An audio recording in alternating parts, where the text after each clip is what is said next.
माता लक्ष्मी विष्णु जी के चरण क्यों दबाती रहती है? मित्रों, आपने अक्सर धार्मिक कैलेंडरों और तस्वीरों में मां लक्ष्मी को भगवान विष्णु के पैर दबाते हुए देखा होगा। इस बारे में कुछ लोगों के मन में ये संशय बना हुआ रहता है कि आखिर मां लक्ष्मी भगवान विष्णु के पैरों को क्यों दबाती है। आखिर इसके पीछे धार्मिक क्या हो सकते हैं? ये तमाम जिज्ञासा किसी के भी मन को विचलित कर सकती है।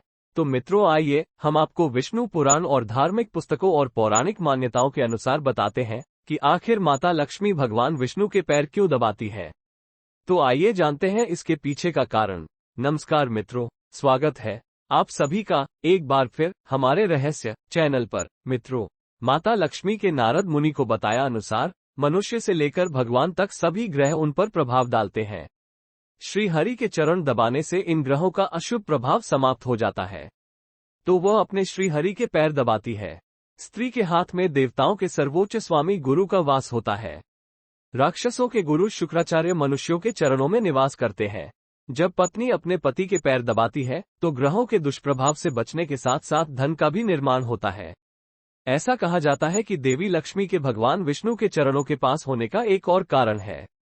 एक बार नारद जी ने मां लक्ष्मी से पूछा कि वो हमेशा विष्णु जी के पैर क्यों दबाती रहती है। लक्ष्मी जी ने जवाब दिया कि चाहे मनुष्य हो या फिर देवी देवता, ग्रहों के प्रभाव से कोई अछूता नहीं रहता है। महिलाओं के हाथ में देवगुरु बृहस्पति का वास होता है, तो पुरुषों के पैरों में दैत्यगुरु शुक्राचार्य का। ऐसे में जब भी कोई महिला पुरुष के चरण दबाती है तो देव और दानव का मिलन होता है और इससे धनलाभ का योग बनता है। यही कारण है कि मैं हमेशा श्रीहरि के चरण दबाती हूँ। पुराना के अनुसार लक्ष्मी जी को भगवान विष्णु ने अपने पुरुषार्थ के बल पर ही अपने वश में रखा था, जो हमेशा सभी के कल्याण का भाव रखते हैं। जो लक्ष्मी जी विष्णु जी के पास है वो धन और संपत्ति है। श्री हरि इनका उचित उपयोग जानते हैं। यही कारण है कि महालक्ष्मी श्री विष्णु के पैरों में उनकी दासी बनकर रहती है। इसके अलावा भी इससे जुड़ी एक पौराणिक कथा है। एक अन्य पौराणिक कथा के अनुसार लक्ष्मी जी की बहन अलक्ष्मी उनसे ईर्ष्या करती थी। ऐसा इसलिए क्योंकि अलक्ष्मी बिल्कुल भी आकर्षक नहीं थी।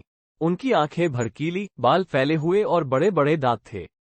देवी लक्ष्मी जब भी अपने पति यानी श्री हरि के साथ होती थी तब अलक्ष्मी हमेशा वहां पहुंच जाती थी। ये बर्ताव लक्ष्मी जी को बिल्कुल पसंद नहीं आता था।